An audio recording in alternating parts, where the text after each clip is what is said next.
when you can get a panel together that is really the perfect mix, right? Banks, fintech companies, regulators to all talk about how we're working or finding ways to work together to create a safer ecosystem for all is always exciting. And so with that, I would love to bring up Robert Savoie, who I know is capable of managing this panel. Robert, where are you? There you are.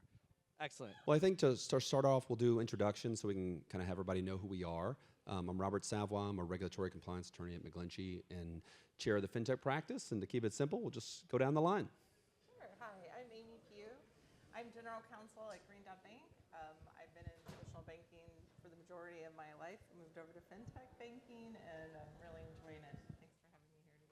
Thanks for having me here today, Phil.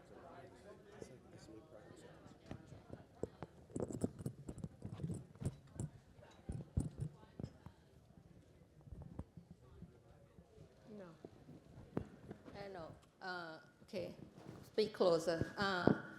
Good afternoon, everyone. I'm Julapa Jagtiani from Philadelphia Fed. I'm Senior Economic Advisor at the Philly Fed. Thank you very much for having me today. And so everything that I say today is my own views and not the view of the Philly Fed or the Federal Reserve System. But we have been a big fan of FinTech at the Philly Fed. Syed Raza, Acting Chief Innovation Officer with the OCC. I was in banking for 25 plus years, retired and decided to join OCC so I can share my industry experience with the agency. And as my colleague shared, my opinions are my own and not OCC's official position. And if anybody contacts legal, I'll deny I was here. Oh, that's good. Good way to start. I'm Katherine Adkins. I'm the CLO, CCO of Affirm Holdings, a fintech company located out of San Francisco, and very happy to be here. These opinions are my own, maybe of my companies, maybe of my CEOs. I don't know. We'll see where the conversation takes us. Awesome. Well, thanks so much, everybody. I mean, in terms of the panel, I mean, the concept of this, I think, was previewed a little bit on the last panel, where they talked about they don't like regulation by enforcement, right? And I think, obviously, everybody, industry and regulators would agree that if there was no need for enforcement, it's a better world because you have no harm to remediate. And I think the goal here was how do you bridge the gap between industry and the regulators in terms of dealing with changing laws, changing innovation, changing business models, and do a better job of sort of more clearly communicating the expectations and what is it that industry needs, what is it that the regulators need from industry in turn. And Syed, I think we'll start with you. You want to talk about, you're an innovation officer. What does that mean? What are you doing? And how do you respond to sort of those questions from industry about, well, what is it that you want and what can we do to comply? Well, thank you, and thank you for having me here today. First of all, I want to talk about title of this session. My assistant was very suspicious. I think she even called my wife. But just to sum up what we are doing, there's not a lot of time, so I'll do a 40,000-foot review. Office of Financial Technology was established by OCC in March 2023. That was an expansion of Office of Innovation, which was originally established in 2016.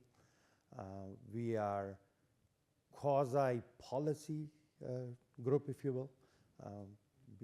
That means that we collect information from different industry groups, bankers, our examiners, our supervisory folks, and try to highlight and bridge the gap ourselves between the banks we supervise and our supervisory teams. We have multiple ways to connect with the industry. We have this thing called office hours, where people can contact us, whether they are fintech providers or banks with questions, and or whether a middleware organization. We are more than happy to sit down and have a conversation and share knowledge.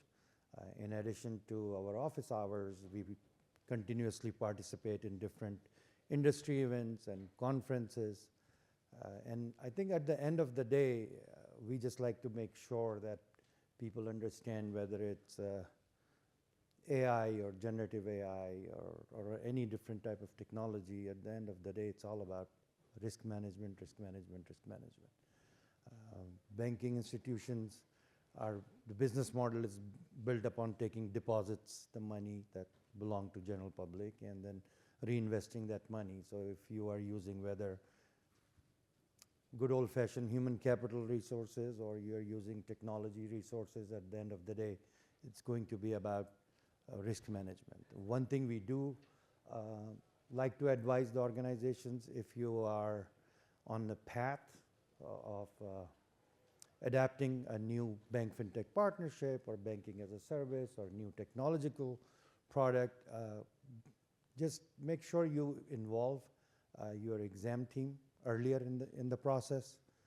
While we appreciate those calls we get a week before implementation, they're great. But if we can get a little bit more heads up regarding the product, guardrails, why the organization is deciding to adopt a product, because I think that driver is very important. Not only the organization, but the exam team also likes to know what are the benefits, what are the impacts, what are the risks, and how organization is planning to manage those risks. So I'll stop right there because I think we are at a very limited time. Thank you. Although we want to make sure we have no time for questions, right?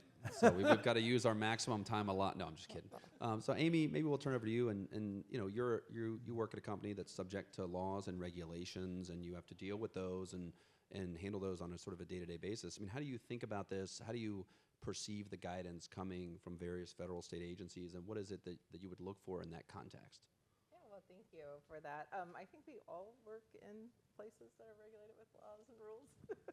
But I'm a big fan of regulation, and I'm a really big fan of the OCC and their innovative piece. That Philly is behind innovation in banking.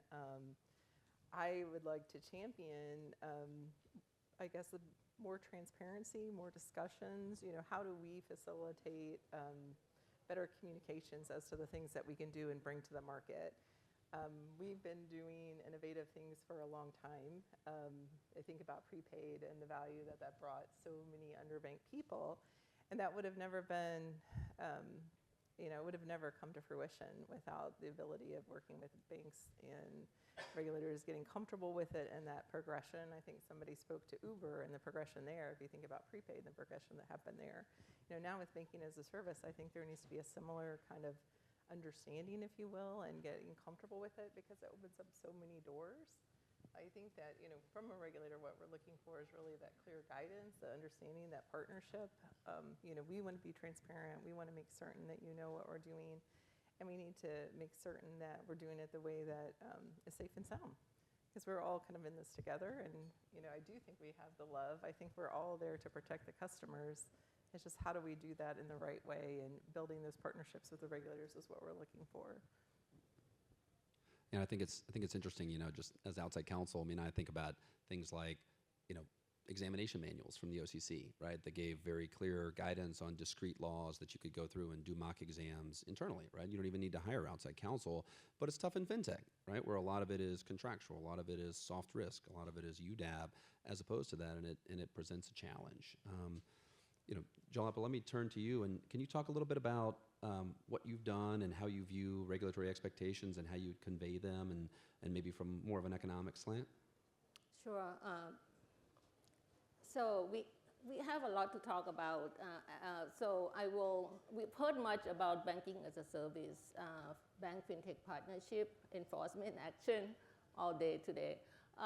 So I will talk about how, in fact, the title of this session, Where is the Love, is very interesting. I would like to say that it's probably in Philadelphia.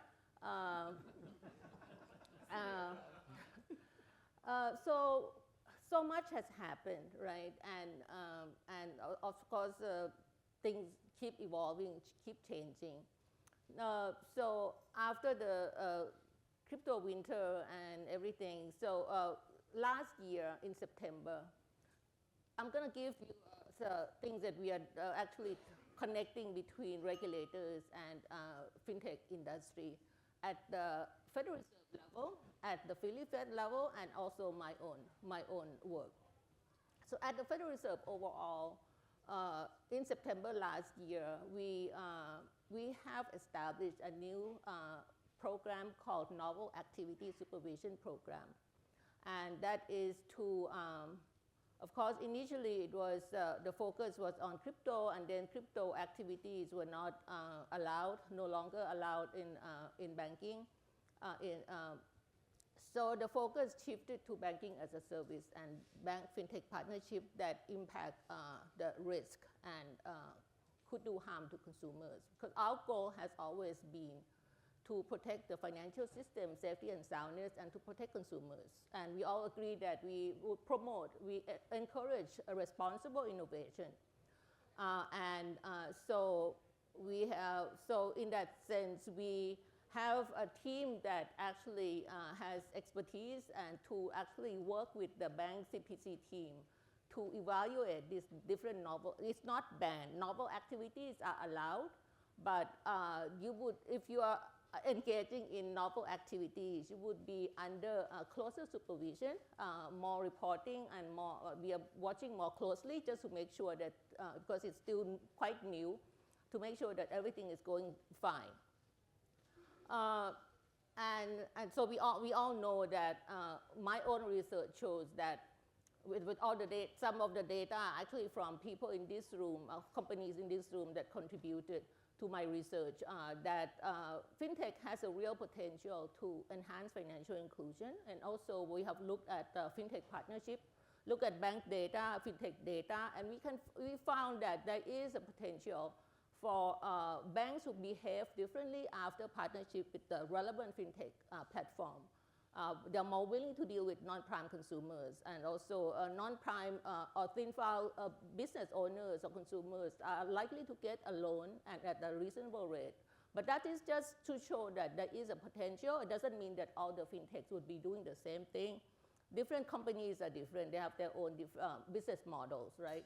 So, so at the Philly Fed, we connect the regulators, industry practitioners, researchers, everyone actually come together 2 days in a year, annual fintech conference, to talk about some emerging risk issues, what we need to worry about, and how to go from there. Also at the Philly Fed, because our president actually is a PhD in engineering, and the previous dean of the Wharton School. So we are very interested in fintech. So we have so far established our machine learning group. We have digital currency center and also quantum experience center at the Philly Fed. This is in addition to our well-known annual fintech conference. So we are really trying to understand, to work with all of you to promote responsible innovation. Thanks so much for talking through that. I mean, Katherine, maybe we'll turn it over to you and get your perspective. I mean, you work at a significant fintech, and you deal with these expectations and the requirements, although maybe on a secondhand basis. Can you talk about what that's like, and what would help you? What would help you deal with changing laws and supervisory expectations and responsible innovation? Well, first of all, it's exhausting, and I know. Amy can probably sing that song as well. But we are directly regulated by the states, in addition to regulated by the CFPB, and indirectly through our bank partners, the FDIC. So we deal with regulators all the time, and often.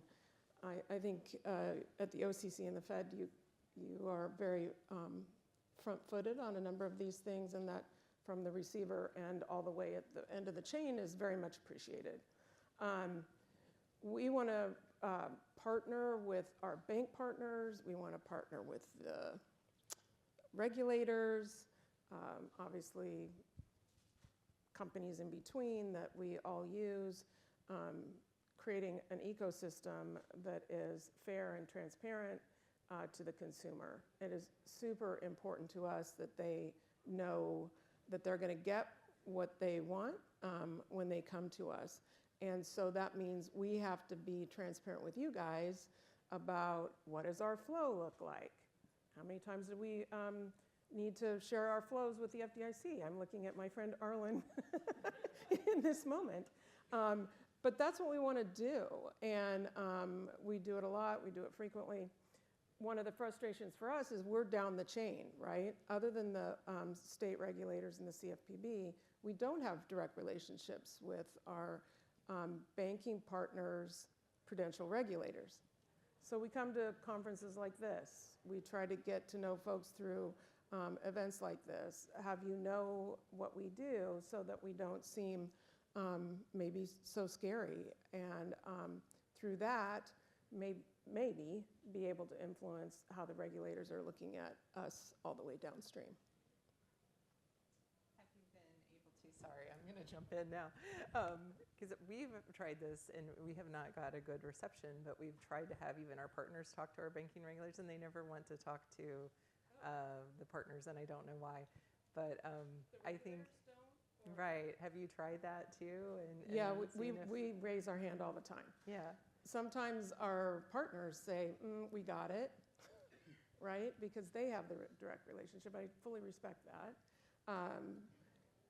But it would be great if the regulators would be open to that, because I think it's super helpful to have the people who live it every day explain it firsthand. And I think I can help explain this. please do. So at least at the Fed, we know I'm also in banking supervision, and so we have this SSP, which is like over 100 companies that are significant service provider to banks, right? And so AWS, Google, cloud service providers, for example, FIS, for example, would be in this portfolio.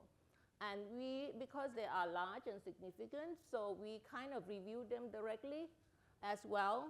But for smaller, there are thousands more, right? And so we don't have the resource to actually, if you are under this portfolio, under our supervision, means we're gonna have to ask for more information, some confidential information from you, and so we're gonna actually give you guidance and all that. But that doesn't happen because you are not giving us all this confidential data either. So we can't really talk and really come up with solution until you actually become under this supervisory umbrella. That's super helpful insight. So I won't push my way in anymore. So I think one thing to remember is that any regulatory agency, we work within a legal framework, and we can have certain type of communication with the supervised institutions and then certain type of information gathering sessions with non-supervised institutions. And that's where I guess the frustration comes in, because you are trying to share information, but you're not getting anything back in comments. So that's where that legal framework and those limitations kick in. But we do our best to work through our supervised banking institutions. And again, totally my personal opinion, but what I have noticed, that risk management personnel who is up to speed with the financial technology in the industry is, there are not too many people. So for a banking organization who is responsible for that risk management, they might have limitations in resources. So while they tell you, yeah, I got it, maybe they didn't. Yeah. So that's where the issues come in. But at the OCC, we are also part of this program as well. It's an interagency program. But as my friend shared, that only depends on certain organizations which are large and provide service to majority of the banks. With current technology evolution and revolution, if you will, now we have thousands of technology providers. I don't think there is a way, even if Congress decides tonight that we can supervise them tomorrow, I don't think any agency have resources to do that. Sure Also, not. I would add that I don't know if it would help to even talk directly to regulators, because when a bank partner with a third-party vendor, it's regardless of how they get their things done. It is still the bank's own responsibility to make sure that everything, they are in compliance with everything that is for consumer fairness lending, in lending or KYC or fraud or anything.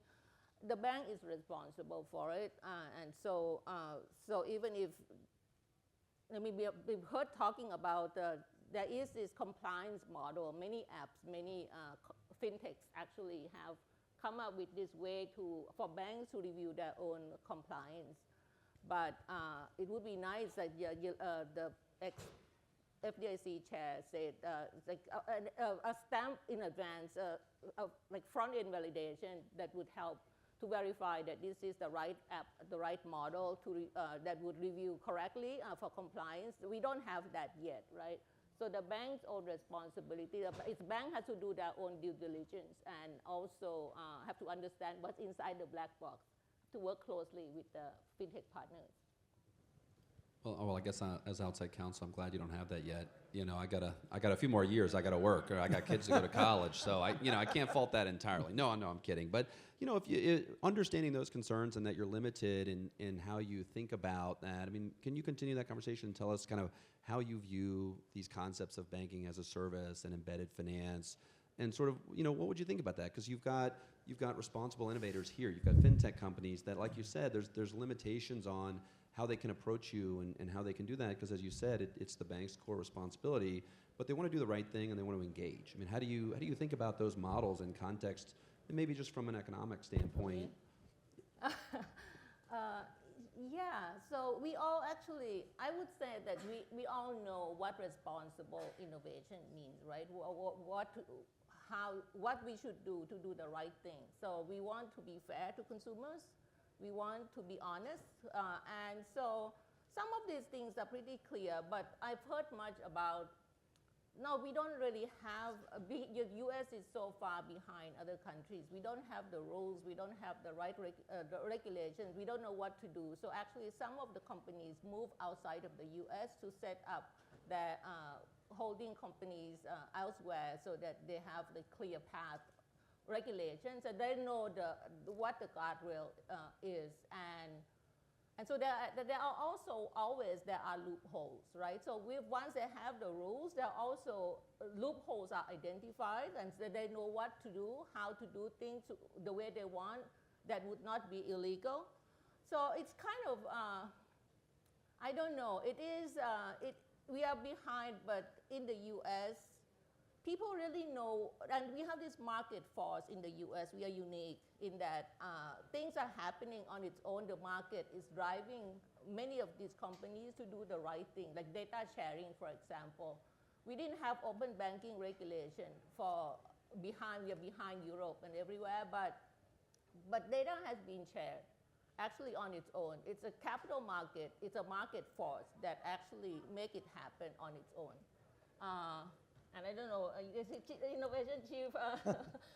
So from OCC's perspective, we are extremely supportive of innovation and technology, and especially any technological innovation that supports safety and soundness and promotes fairness. It's aligned with our mission and objective of the agency. I think that, again, it's the banking organizations that are getting in business with different fintechs. I think that's where responsibility is, and that's where our expectations are, that organization needs to do their due diligence. They need to understand what they are renting or buying, if you will. And that's where issue comes in. I think from fintech's perspective, they are, even if they provide a whole package of what they think is compliance requirements are, but if their banking partner does not have adequate third-party risk management and compliance risk management functions in place, then we are going to continue to notice the issues which we have noticed recently or in recent past. I think path forward, again, is going to lie with banking organizations, whether they themselves or with the help of their other arrangements, whether it's their outside counsel or their advisor or their consultant, whoever it is, to help them come up with a risk management framework. A lot of that guidance is available, whether it's interagency guidance on third-party risk management or guidance on cybersecurity or IT infrastructure. There are several pieces of guidance out there. I understand that we do not have any specific guidance on AI itself, but as far as technology and third-party service providers, there is a lot of guidance, and that can be leveraged to build a risk management framework. Another thing which I shared earlier is communication, communication, communication. Well, guidance also, it's different examiners or supervisors may interpret the guidance slightly differently across agency, and that's one of the issues.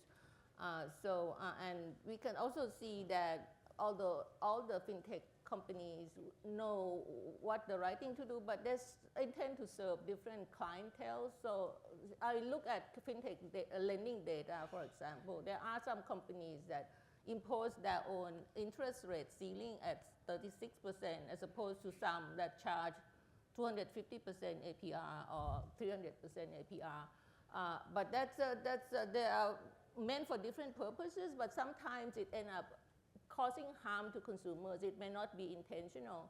So the rules and guidance are there to make sure that consumers are aware of what they're getting into. BNPL is the same thing. So there are some maybe service that would be useful for the short run, but unless consumers know what they're doing, it could be actually harmful to them in the long run. So they need some protection, and that's what we are here to do. Amy, Katherine, maybe I'll turn it over to you to talk a little bit about, what would be helpful, right, from the industry, from the fintech perspective. What sort of guidance and communications would be there? And I can jump in, but I think the audience wants to hear from you all a little bit more. Yeah, I'll go first if that's okay. So I do think and I do appreciate that you acknowledge the differences between the different regulatory bodies, even within the FRB. I think there's differences, OCC, FDIC, and having a more uniform playing field is always helpful, because then that I think creates a better I guess consistency, if you will. Because I do think, and we are focusing on this where is the love theme, as you guys have heard today, we're all in this to make a better experience for the consumer. Whether you're a fintech with a great idea of a way for people to pay for something in a way that makes more sense to them, or offering them different types of banking services that they can get from the comfort of their own home. It's like, how do we make certain that we're doing all the right things and doing it in a way that's safe and secure? And just as you said, we really want to focus on what's best for the customer. We have taken our mission as stewardship, and we think of that very, very, very sincerely. And it's basically, when you're entrusted with the care of someone else's thing, like, you need to make certain that you're doing it in the best way possible. So we do that with our consumers, with our investors, with our partners. So we want to make certain we're putting our best foot forward.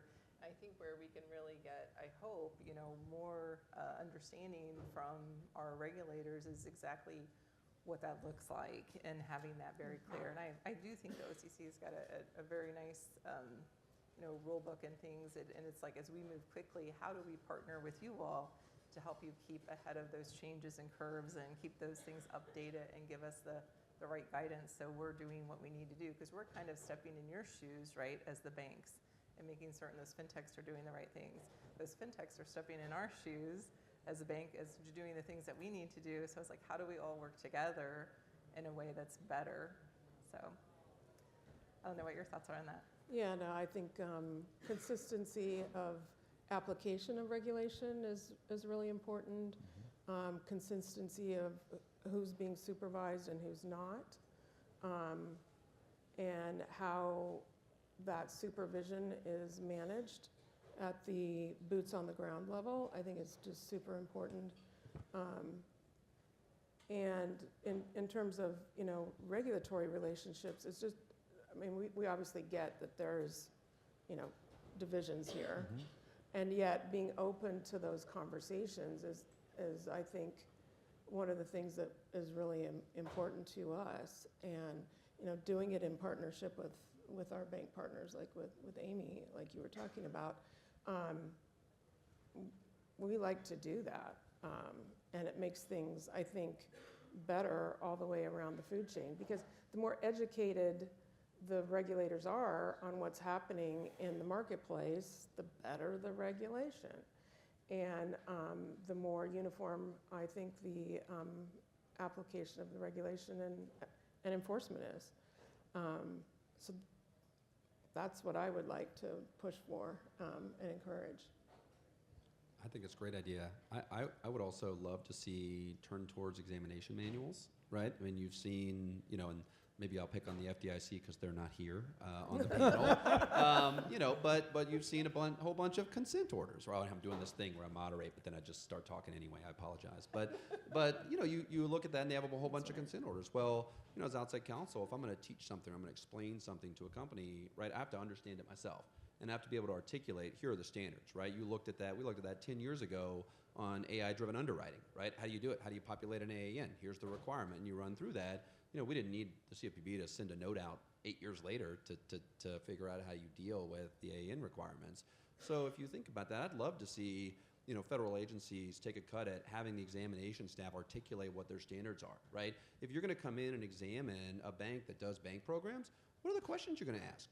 I mean, one of my micro specialties is Service Member Civil Relief Act and Military Lending Act. There's an exam manual, a great one. The OCC has it. The FDIC has another one. And nobody needs to call me to ask what the OCC and the FDIC are going to ask, and they periodically update it. And it's right there, right? So I would put a plug in for, as you think about these changing models, right? Those things are not set in stone, right? An examination manual is not, you decided it in 1977 and you don't get to update it. Those things are updated on a regular basis for old laws and laws that haven't changed. And I think it would be great to see the FDIC and the other prudential agencies take this and say, okay, well, if you've had 8 consent orders on banks in the industry over the last 12 months, I'd love to see, well, obviously you know what questions you're going to ask. Put them in an examination manual. Let's see what those are. Show the industry these are the things we're going to do.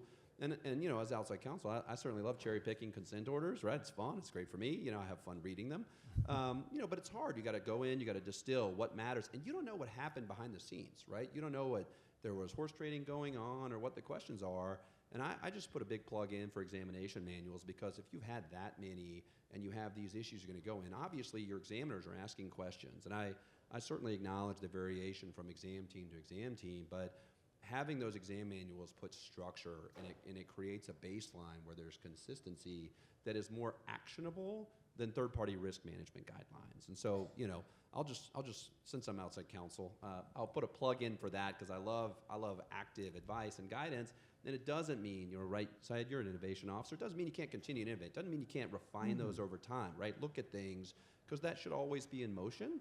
But you can say, this is where we are, right? This is where we are. These are the risks. These are the things we're going to look at from the banks. And these are the things that we expect your fintech providers to do. And while you can't talk to them directly, and I understand those concerns, I also think that you can message through your examination manuals to the fintech, right? And you can say, hey, here's what we're asking you directly. Here's what we expect from service providers. And that's hard because you have different models. I mean, you talked about it, right? There's payment models, lending models, and there's the risk of them varies. But I love the exam manuals. Maybe that's very clear. What you just said has been talked about a lot when we try to think about what would be the right guidance. The Basel rules is a good example. It is a trade-off whether to go really specific prescriptive guidance, or you want to just do principle-based guidance. And we often choose principle-based because things keep evolving, things keep changing, technology change, and new products, new service. You can't really put all the details and hope for it to actually be long-lasting and relevant. So principle-based, we know what the right thing to do, what regulators are looking for, basically to protect the financial systems and consumers, right? And with Basel rules, it's the same thing. It is a trade-off, and that's why we try to make it more principle-based as opposed to really precisely what it should be. And I agree what you said, but ideally that would help a lot, but that we have to keep changing it quite frequently, and to come up with the right rules, the right calibration, it's not easy. It takes time. Oh, I believe it. I quite like being on the side, criticizing. It's much easier than actually drafting a common sense regulatory framework. Syed, I don't know if you had anything to add about that. Well, since you were mentioning examples of exam manuals and handbooks, I think Model Risk Management Handbook, which was published in 2021, and is a great example. I mean, it covers a lot of bases when it comes to model risk management. It gives examiners the right questions to ask, standard questions to ask. It gives banks a very good idea how to identify and manage your risk when you get in partnership with a technology provider. Awesome. Well, Phil, are we about done? Are we good? We got a couple more minutes? Okay. All right. So Katherine, Amy, maybe I'll turn that over to you. What do you think? Is the request for an examination manual, is that naive? Is it an unrealistic request? And No. What would be an example of? Because I get this concern, right? Like it's Right. changing, and you don't want to do an exam manual that by the time the exam happens is out of date. Yeah, know? no, Like, and I don't know. Like, what would help guide you?